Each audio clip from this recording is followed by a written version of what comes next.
Bom dia, agradeço o convite, a hospitalidade do professor Paulo e da equipe de pesquisa, né, do programa, do projeto CORE. Em especial a Ana, a Carol, a Renes, que me receberam tão bem hoje também.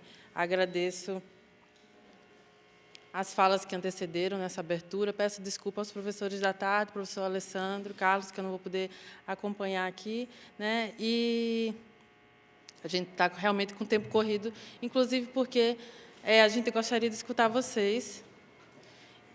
E eu vou só deixar aqui o cronômetro para eu ter uma ideia do meu tempo e não passar muito.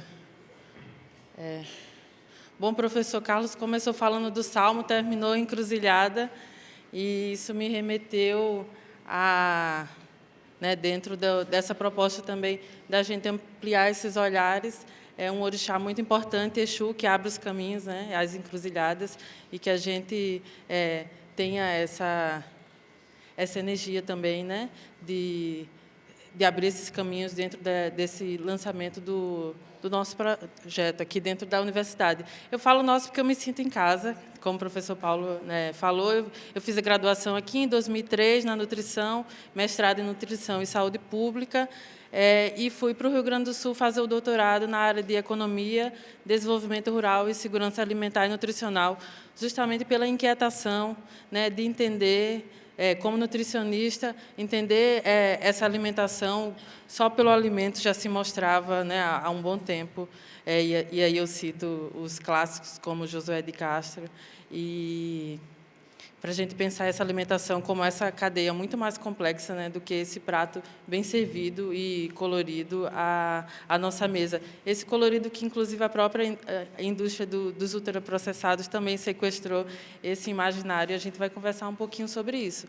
Então, é desse lugar que eu falo, mulher branca, né? A gente falando aqui da questão étnico-racial também. Mulher branca vindo do interior de Pernambuco, da cidade de Catende, 30 mil habitantes.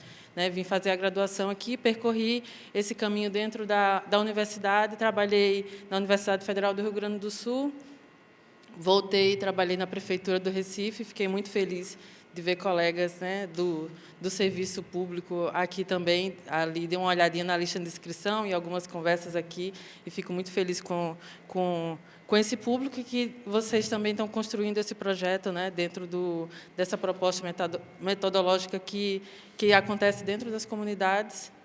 Né, e hoje eu estou trabalhando na saúde indígena, pelo Ministério da Saúde, conveniada pelo IMIP, e é um espaço também de um esforço constante dessa desconstrução desses poderes hegemônicos, né? Da gente pensar uma política voltada para a saúde pública dentro de uma equidade que contemple não só esse indígena, né, que a gente não chama mais índio, esse indígena não só como nosso público-alvo, não só como nosso paciente, mas como esse agente, esse formulador, esse propositor dessa política, né, e entender a interculturalidade que passa por isso, né, que vai desde aquele indígena que está isolado na mata, que ainda é o que é o mais cristalizado no nosso imaginário, mas o indígena que hoje se elege, né, dentro do legislativo, dentro de um sistema de prefeituras, é um indígena que está em contexto de periferia, em grandes centros urbanos, e ele continua sendo indígena ali e reivindicando essa sua identidade, seu território, sua ancestralidade, a sua saúde e a sua alimentação. E a gente também não pode falar de alimentação sem falar de cultura. Então, acho que é muito rico também, né, essa troca. Eu falo troca porque aqui eu estou trazendo esse levantamento, né, que me foi encomendado a fazer, mas também dentro dessa perspectiva de pensar a saúde bucal, a saúde pública, a justiça social e essa busca por equidade. A gente também remete isso ao nosso serviço lá na saúde indígena. Vocês não vão enxergar muito bem essas letrinhas pequenas, mas, no final, eu vou deixar um link, que é a apresentação disponível. Então, não se preocupem, ela vai estar acessível para vocês, tá? Então, eu já começo aqui com esse slide para a gente pensar o quanto que é complexo, né? esses conceitos que atravessam essa nossa discussão hoje sobre saúde pública, saúde bucal, justiça social e a interferência que a gente tem, seja da atividade política corporativa, seja do possível conflito de interesse que essa atuação do setor privado, né, pode trazer dentro dessa execução da nossa saúde pública e os determinantes comerciais de saúde ou dimensão comercial dos determinantes sociais de saúde, depende dessa literatura também que a gente está estudando.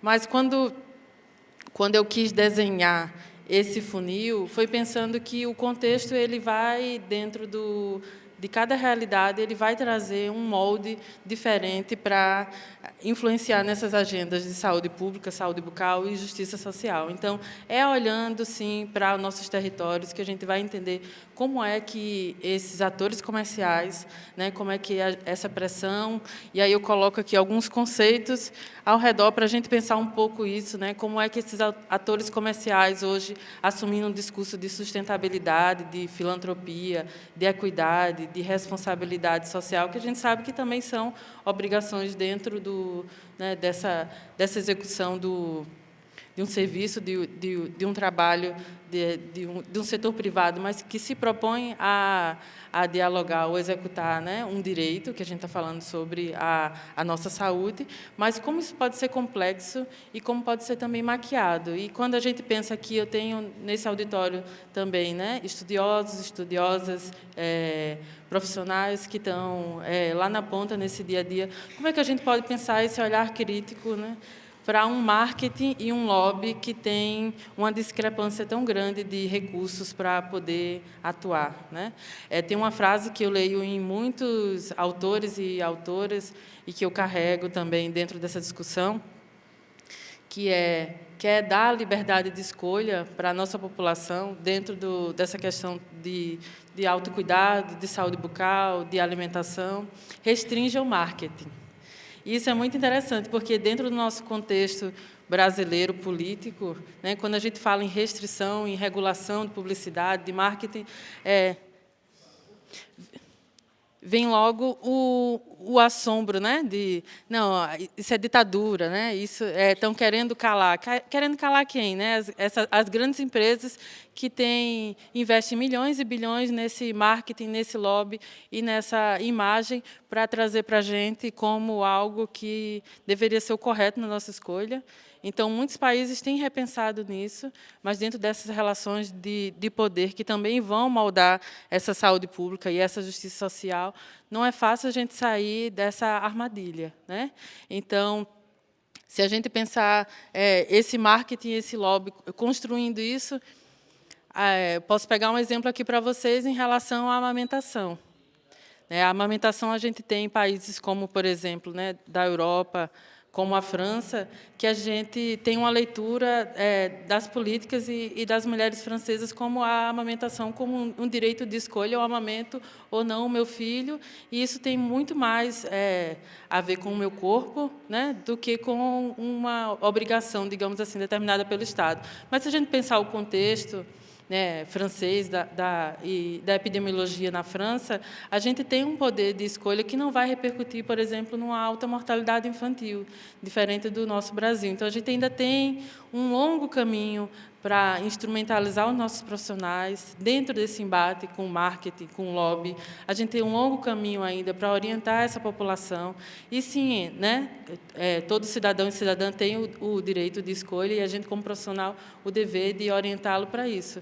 Mas, dentro das nossas desigualdades que modam essa saúde pública e essa justiça social, a gente ainda precisa e muito restringir esse marketing e esse lobby para dar esse direito de uma escolha consciente, autônoma, de verdade, com liberdade, para essa nossa população. Então, entender esse chão, né, dessas nossas desigualdades, entender esse chão dessa pressão que o marketing e o lobby faz no Brasil em relação a essa alimentação, a essa nutrição, seja da gestante ao idoso, dessa cadeia alimentar, seja do agronegócio, no plantio das sementes, até o delivery, que entrega já o nosso prato pronto. A gente poder realmente ampliar esse olhar e contar com vocês, profissionais, não só da saúde, né? A gente tem eu precisei ir para esse doutorado na economia, com antropologia, para entender melhor essa questão também cultural e poder relacionar ela com como é que essas experiências, essas micro-resistências dentro dos territórios podem potencializar o que a gente está buscando como saúde bucal e justiça social, dentro de todas as expressões dessas transnacionais, né, que eu coloco aqui.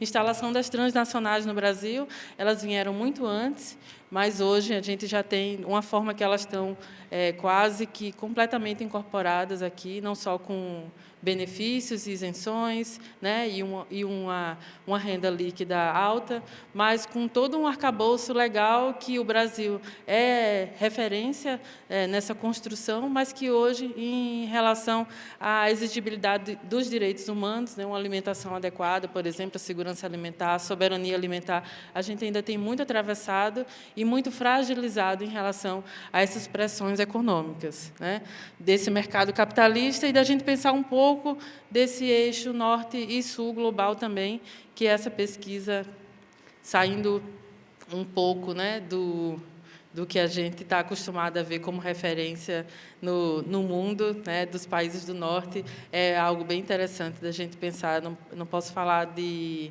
iniquidades, nem de busca de equidade, se eu não falar dos países da América Latina, se eu não falar dos países da África, se eu não falar dos países asiáticos, e da pluralidade também que isso nos traz, não só de dificuldades, mas também de experiências exitosas que estão acontecendo e que a gente pode potencializar, né, dentro do nosso projeto, dentro da nossa proposta e do nosso dia a dia.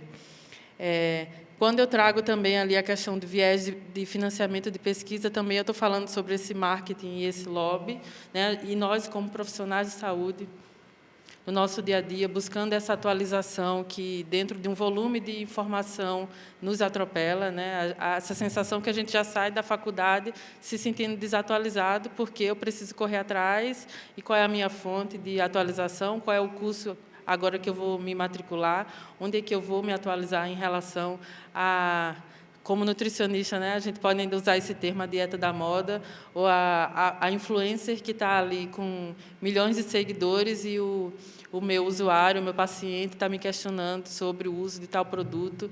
E nessa velocidade, a gente também tem que ter essa criticidade de buscar uma fonte confiável, né? Hoje, o Brasil ainda é uma grande referência, né, na expertise da pesquisa sem financiamento privado, e isso nos faz dar um salto de qualidade nesse tipo de pesquisa sobre desigualdade, sobre iniquidades, porque justamente esse viés de financiamento privado, ele tem não só silenciado, mas maquiado muitos resultados, né, que a gente ainda encontra dentro desses institutos, né, que trazem para a gente uma imagem, digamos assim, né, desconectada, mas quando a gente vai em busca de quem são seus financiadores, a gente descobre que é essa indústria que precisa apresentar seu novo produto com uma nova fórmula mágica para resolver uma mazela da sociedade que a gente até agora não achou a solução, porque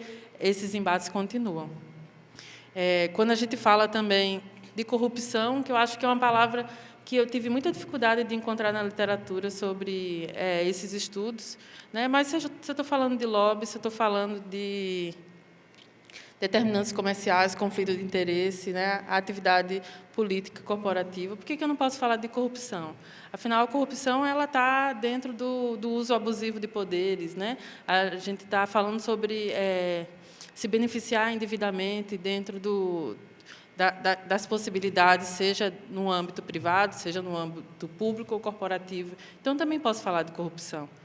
Eu posso falar de corrupção no Brasil, posso falar de corrupção dessas empresas e posso falar também desses países, dentro dessa relação norte-sul, que também nos pressionam para a gente continuar sendo, por exemplo, o Brasil como um celeiro do mundo, né? A gente Ontem foi um dia de reflexão sobre as mudanças climáticas mundiais, e a gente está vendo aí mais uma alta desde que eu me formei em 2007.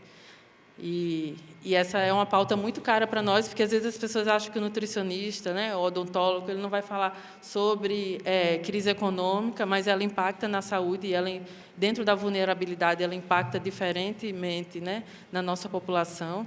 E nessa reflexão sobre as mudanças climáticas, a gente também tem que pensar o quanto que isso interfere na nossa alimentação, na nossa nutrição, e nessa exigibilidade do direito à saúde, ao direito à alimentação adequada. Então, quando eu falo desse cenário de crise climática, eu também falo desse cenário de crise de alimentos, e para o Brasil hoje não é de produção, mas é desse escoamento dessa produção, né, por desvalorização, por exemplo, da nossa moeda, e a gente está exportando um alimento, então o ovo ficou caro, o café ficou caro, a carne ficou cara, e isso também vai passar por pautas como governança, né, como o quanto que o nosso governo ele tem mecanismos, né, e o poder de firmar realmente uma regulação que possa trazer soberania para esses agricultores, né? E a gente conseguir também movimentar essas cadeias locais de produção de alimentos e fazer com que esse alimento que ele é produzido aqui, ele seja consumido aqui. Não que a gente produza o melhor alimento, exporte ele e aumente o nosso consumo de produtos ultraprocessados, porque, afinal, é esse que é a comida barata, né? Comida barata que nem deveria ser chamada de comida, nem deveria ser chamada de alimento, porque o ultraprocessado ele é uma transformação da indústria para a substituição dos alimentos. Então, é complexo. Aqui a gente também traz a questão de raça, gênero, claro, mas só para a gente entender que, se a gente não se afastar para enxergar isso de uma forma, né, mais ampla, a gente vai ter uma discussão reducionista, como a gente também da nutrição já teve, de buscar o nutriente que beneficia, ou falar sobre uma pirâmide de alimentos, que a base tem que ser. Então, o nutricionismo ele nos atrasou muito em relação a essa discussão. Mas eu tento sempre reforçar que a gente tem que fazer esse exercício de olhar o micro, que são essas micro-resistências, essas realidades que estão nos territórios, e mostrando como é que a força das comunidades pode nos dar luz nesse túnel para a gente buscar soluções reais, né, de problemas reais, mas também a gente poder se afastar para entender que fatores são esses que continuam atravancando esses caminhos que já estão elucidados, mas a gente não consegue colocar em execução.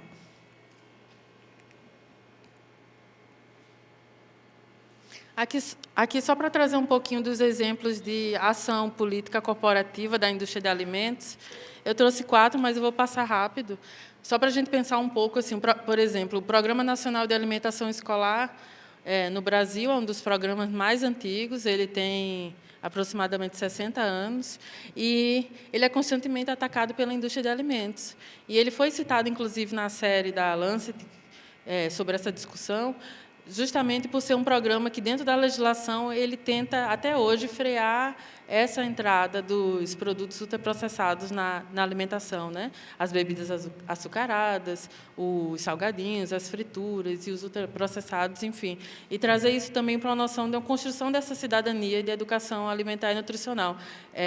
Dar esse exemplo e trazer para esse aluno também esse entendimento do que é uma alimentação digna, de qualidade, saudável, adequada para ele, e que deveria ser a realidade, né? Respeitando a cultura também. Então, ele é um programa que, até hoje, infelizmente, a gente tem muita dificuldade de aumentar esses valores per capita do programa da alimentação escolar, e isso é um entrave muito grande, inclusive com essas altas de alimentos, mas essa legislação hoje ela ainda tenta frear essa entrada. Acho que quem já assistiu algum documentário americano, por exemplo, sobre a alimentação escolar de lá, Super Size Me, aqueles documentários mais clássicos, antigos, né?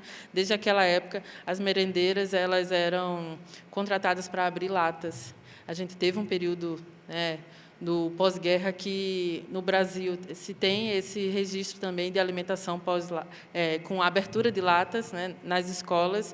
E eu não vejo ninguém daquela época trazendo isso como uma coisa boa, mas já era um discurso também desses países do norte como, né, salvadores ou mitigadores da fome naquela época. O próprio milagre econômico também não foi uma resposta para amenizar essas desigualdades, né? Então, ter um olhar crítico também sobre esses discursos, não só dessas empresas, mas desses países.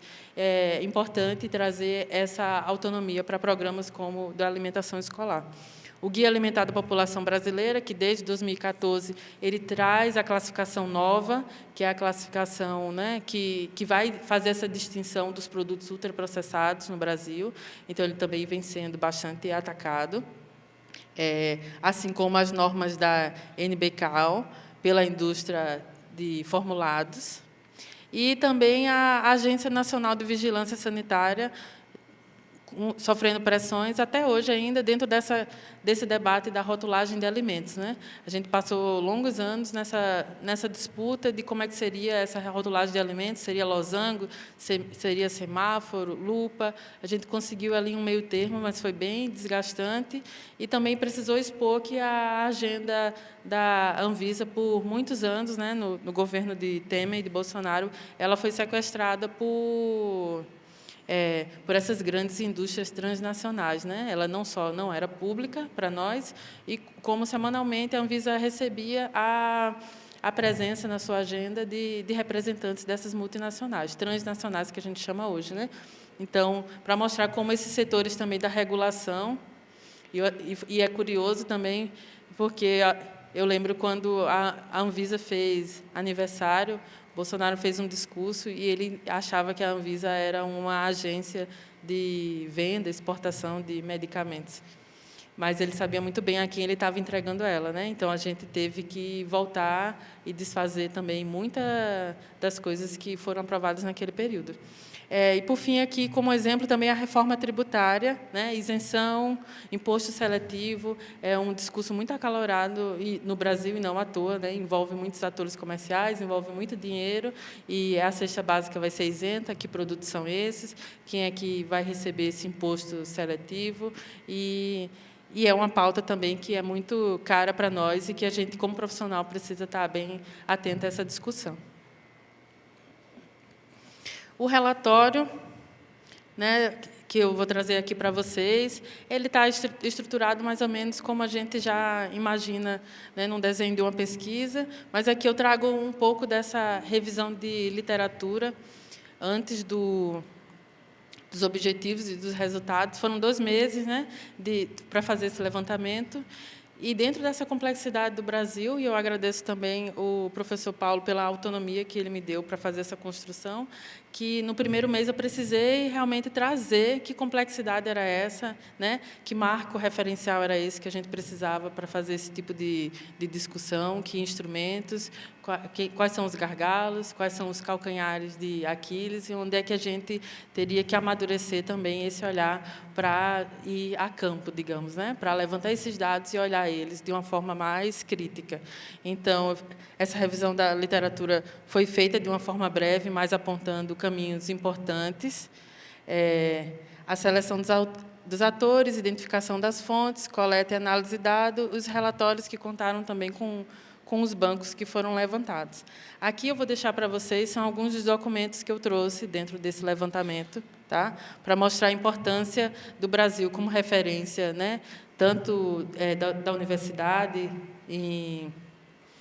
dentro da epidemiologia, dos nossos levantamentos estatísticos, né, tanto nessa discussão, o Guia Alimentar da População Brasileira como uma referência nacional, e como também isso foi questionado por falsos discursos de evidências científicas que não estariam associando o ultraprocessado ao aumento da obesidade, do sobrepeso, de doenças crônicas, autoimunes, depressão, que hoje a gente já tem comprovado em estudos muito bem consolidados, mas, graças a esse financiamento público, graças à expertise de grupos de pesquisas fora desse eixo, né, de relações de poder global, com financiamento privado, e a gente hoje tem essa relação direta comprovada, né, inclusive mais de 30 doenças apontadas relacionadas com os ultraprocessados, né, doenças autoimunes, aumento do risco de depressão, o sobrepeso e obesidade, que a gente hoje está desvendando, e o Brasil sendo um desses países de ponta nessa referência,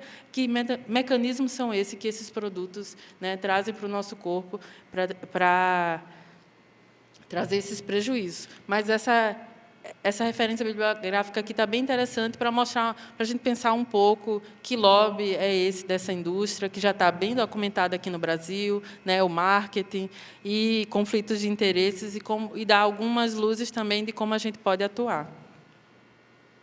O Brasil como referência, já falei para vocês, e ele traz no Guia Alimentar da População Brasileira, que vocês que trabalham também no serviço, no dia a dia, devem conhecer esse instrumento. Ele vai trazer os alimentos ultraprocessados como um quarto grupo, mas não um grupo complementar, um grupo substitutivo, porque essa tem sido a proposta da indústria de ultraprocessados, né?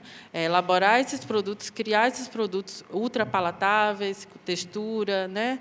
Pré-mastigáveis, com esse marketing todo envolto para um convencimento e com preço acessível, porque ele usa subprodutos na sua base, e ele perde o que a gente chama de matriz alimentar. Eu não sei onde é que está o milho no salgadinho de milho, eu não sei onde está o frango no nugget de frango, a fruta no kisuke, né? no suquinho em pó de fruta. Então, essa reflexão que o guia traz e que ele tem sido combatido por essa indústria de ultraprocessados, por trazer essa distinção. Antes, a gente fazia pesquisas, eu participei, por exemplo, da pesquisa nacional de alimentação escolar 2009, eu acho, no Brasil, e a gente ainda separava por grupos, né? Macarrão, arroz, frutas, doces, sobremesas. E aí, ao longo desse tempo e com o guia, a gente também conseguiu entender que as pesquisas iam precisar detalhar, de fato, o que era ultraprocessado dentro daqueles grupos de alimentos, para eu entender qual é o impacto do aumento desse consumo. E olha que o Brasil hoje está em 20% de consumo de ultraprocessados. A gente tem os Estados Unidos com 60% da sua alimentação por ultraprocessados. E essa semana saiu uma notícia que 20% do PIB dos Estados Unidos, não é qualquer país, né? 20% do PIB americano, ele gira em torno dos vícios. E aí, nessa lista estão as drogas, né? Listas ilícitas, o álcool, as bets, né? Que a gente viu aqui no Carnaval também sendo patrocinadora para tirar essa associação nossa de que o vício no jogo está no CAPS. Não, eu posso enxergar uma Bet Nacional como uma patrocinadora da minha alegria, do meu carnaval, como essas empresas elas atuam nesse imaginário, né? E os ultraprocessados também dentro desses 20% do PIB americano. Então, dentro dessa relação de força do modelo capitalista, algo que vai ser bem difícil de ser questionado ali naquele país. Então, né, o objetivo foi mapear essas principais ações, né, em parceria com esses outros países, dentro do projeto CORE. Aqui a gente trouxe a metodologia, isso vai ficar para vocês também, qual é a metodologia que o projeto segue, de um grupo australiano, e bem interessante a proposta deles, e como estratégia a gente enxergar algumas dessas atividades que seria a indústria de alimentos, né, atuando, né, dessa forma política e corporativa dentro da alimentação, do consumo e da saúde pública através de estratégias de informação, né, que é essa imagem, como é que ela se comunica com seus diferentes públicos, incentivo financeiro, seja no setor público, seja para os profissionais, seja para pesquisadores, construção de público. Quando eu falo construção de público, eu estou falando de pessoas que estão ali na comunidade, na nossa cidade, que entendem aquela marca, enxergam aquela marca como algo que pode ser um parceiro, mas eu também estou falando daquele político que está ali votando uma emenda, estou falando do prefeito que está trazendo aquela indústria como uma parceira de um projeto, e fragmentação, desestabilização do público, né? Esse fator de confundimento.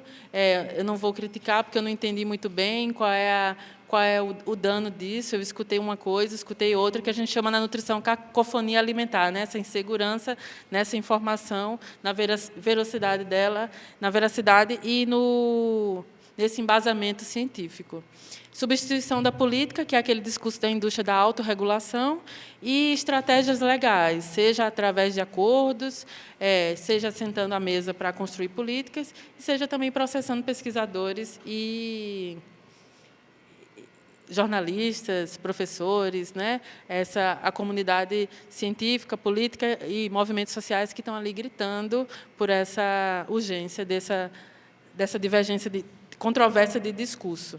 Então, aqui a gente selecionou os atores, a gente identificou fontes de informação, coletou e analisou os dados, e aí eu trouxe os relatórios também e o banco de dados. Aqui eu só queria trazer para vocês vão ver aí quando baixar. Para a gente selecionar os atores, a gente precisava fazer, né, um recorte no Brasil dessa realidade. Então, na sugestão da metodologia, que fossem os atores mais destacados, mais proeminentes dentro daquela comercialização, né, produção e comercialização de produtos no Brasil. Então, aqui eu elenquei um ranking das empresas, eu vou citar só as 10 primeiras, tá? JBS, Marfrig, Ambev, BRF, Minerva Foods, Nestlé, Aurora, Coca-Cola, Camil, M. Dias Branco. Aqui é um dado público, tá, gente? Foi um levantamento feito pela Fundação Getúlio Vargas e acessado no Valor Econômico de 2024, que traz a receita líquida deles em milhões. Mas, quando a gente vai pesquisar na internet, essa receita líquida ela está descrita em 2024 como bilhões. Então, para vocês verem como é difícil a gente conseguir rastrear também essas informações. Mas aqui eu trouxe as principais, e esse recorte vai girar em torno delas. Tá? Aqui, depois, na apresentação, vocês vão ver, mas foi uma lista inédita, né? A primeira vez que o Brasil, através da Receita Federal, traz a lista por categoria e por nome de empresa, as empresas que foram mais beneficiadas no Brasil por incentivos fiscais, né? Vocês viram na televisão, isso causou bastante controvérsia e foi ótimo para a gente poder fazer esse tipo de análise também.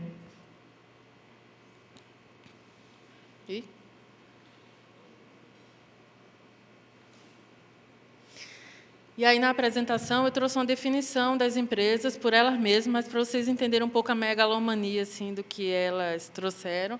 E eu apertei errado.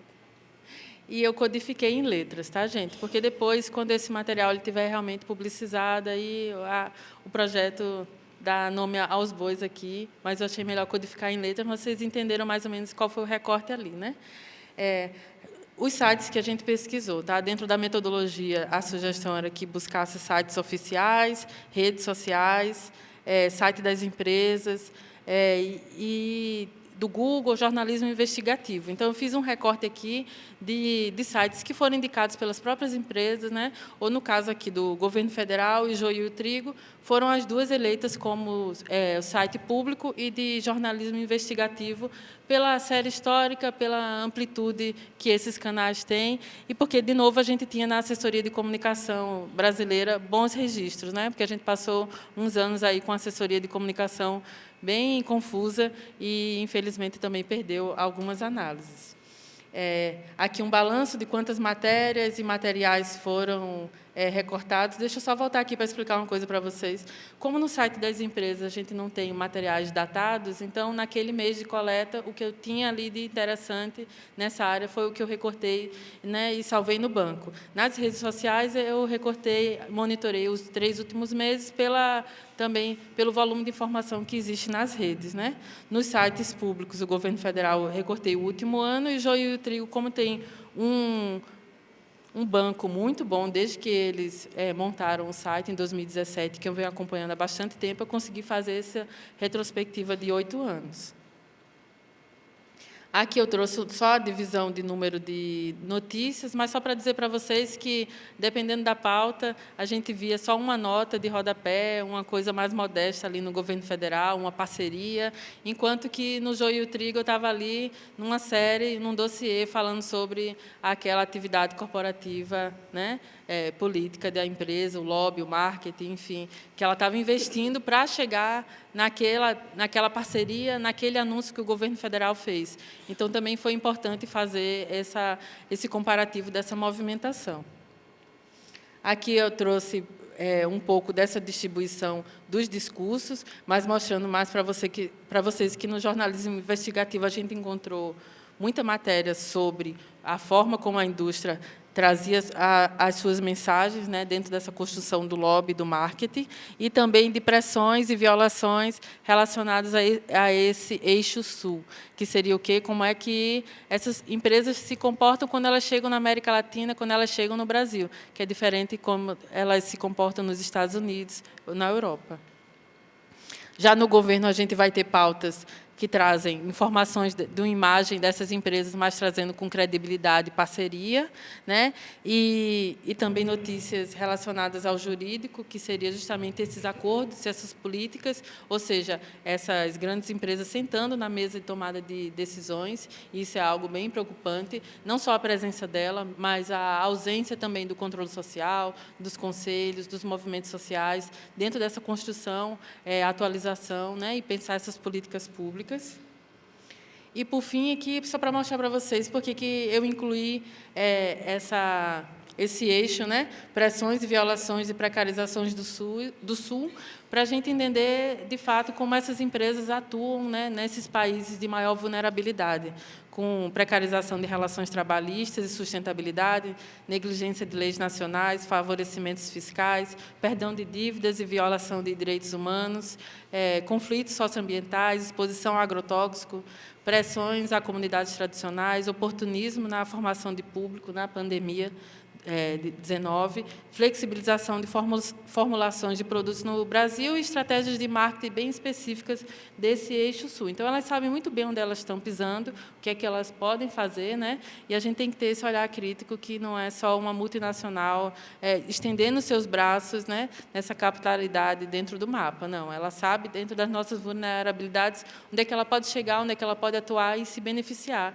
Então, dentro dessa própria construção da imagem dessas empresas, elas vão abordar, né, questões que favoreçam a imagem não só do seu produto, mas dela como uma instituição que está ali para gerar renda, emprego, trazer equidade, né, inclusão social, responsabilidade, sustentabilidade. Teve 3 empresas dessas 10 que citaram até os objetivos do desenvolvimento sustentável. Então, elas sequestram essas pautas, né? Elas sequestram os passos do Guia Alimentar da População Brasileira, do marco de referência da educação alimentar e nutricional. Então, a gente tem que ter muito cuidado e olhar crítico em relação a essas que eles chamam de parcerias, né? Hoje, no Brasil, por exemplo, a indústria do tabaco ela está bem distinta dessa, né? Se eu encontro a indústria do tabaco fazendo parte de uma parceria na saúde, eu digo, opa, o que é isso, né? Mas ainda a gente não enxerga essa indústria transnacional de ultraprocessados como alguém que não deveria estar ali como formuladora de política e não deveria estar financiando pesquisas ou projetos. Então, essa construção também ela vai passar por esse imaginário, né? E é bem difícil de desconstruir dentro desse montante de recursos que ela tem para trazer essa autoimagem, né, e junto dos governos, junto das comunidades, junto do nosso cultural, do nosso emocional, do festivo, né, das nossas datas. Aí tem a Copa, tem o Natal, né, tem o Carnaval, e elas estão sempre ali associadas a essa alegria, a um conforto, a uma segurança, e a gente tem que estar sempre nesse olhar crítico sobre essa construção. Aqui, as matérias que eu trouxe da indústria, do Instagram. Como recomendações, dentro da sugestão da metodologia, né, tinha alguns espaços que a sugestão era um monitoramento anual, outro semestral. Eu diminuí aqui nesse intuito, né, de mostrar como elas se movimentam rapidamente dentro dos governos, né, dentro desse imaginário também, dentro dos nossos territórios, e a gente também pensar, buscar parceiros e mecanismos, inclusive, aqui se falou até de tecnologia, né, a IA, um monitoramento dentro dessa internet que possa buscar essas palavras-chave e a gente pensar, inclusive, em boletins para mostrar essa agência dessas indústrias. E o que já existe aqui também, né, nossos parceiros e dentro do Brasil que a gente tem de grande referência. Aqui eu trouxe alguns livros para vocês, são bem interessantes. Aquele ali, Yes, Nós Temos Coca-Cola, é da editora CEP, tá? O FPE tem desconto na compra, ele é bem interessante. Esse maior que eu coloquei aqui, ele também é maravilhoso, gente ultraprocessada, mas eu vou deixar para vocês. E essa apresentação está disponível. Esse videozinho aqui, Quarteto Indigesto, que ele vai falar da Big Agro, Big Food, Big Money e Big Tech. Então, bem complexo, né? Se a gente pensar que se afasta para enxergar isso, mas a gente também tem que olhar esses outros atores que estão ali junto.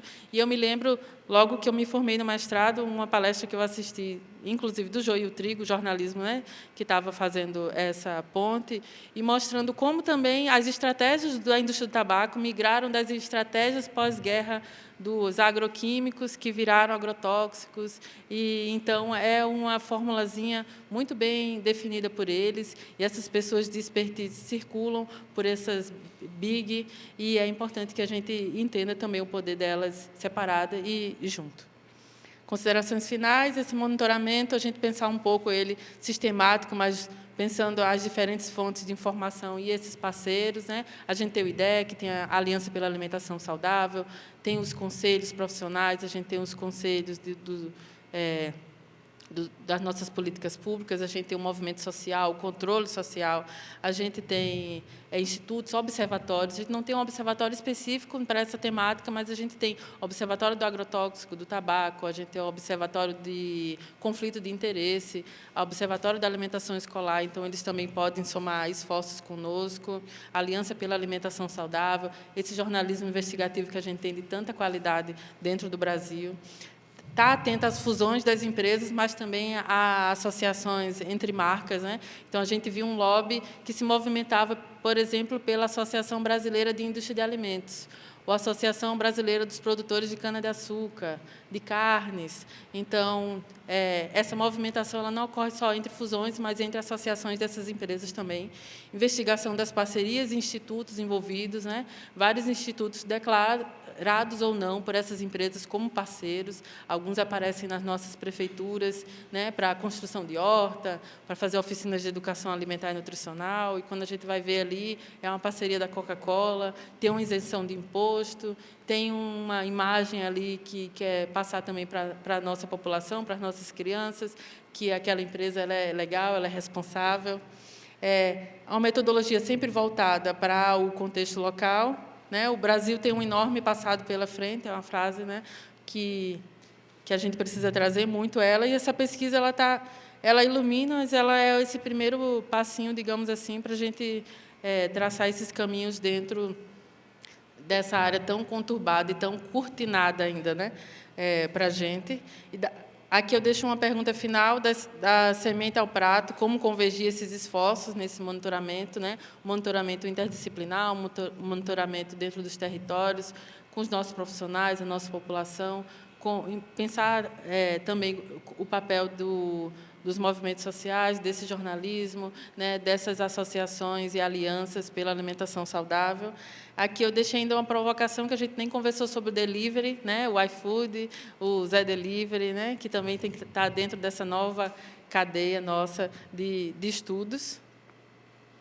E no dia que eu entreguei esse relatório, porque a pessoa sofre de ansiedade, no dia que eu entreguei esse relatório ao professor Paulo, saiu essa matéria no Joio e o Trigo, fabricantes de ultraprocessados têm 15 bilhões de isenção de impostos no Brasil, né? Então, realmente, assim, não é dormir com um olho aberto e outro fechado. E aí tem uma frase de Josué que ele fala: metade da população não dorme com fome, a outra metade não dorme com medo, daqui tem fome, né? E eu diria que ainda uma parte da população não dorme entregando comida para aquela que tem medo de sair com medo, daqui tem fome. E é muito mais complexo isso, né? Mas a gente tem que chamar esses parceiros juntos para fazer esse monitoramento. Eu deixei o link aqui para baixar. Eu acho, não sei se o celular de vocês vai ler o QR Code, mas se não ler, vocês digitem ali, ó, encurtador.com.br/JQIJS. Aí baixa essa apresentação em PDF. Aí vocês já ficam com ela aí acessível. Deixei meu e-mail pessoal, mas vocês sabem que a referência é o Projeto Core, então, fiquem bem à vontade aí de aprofundar essa discussão, esse debate, essas leituras, né, e contribuir com o projeto também. Obrigada.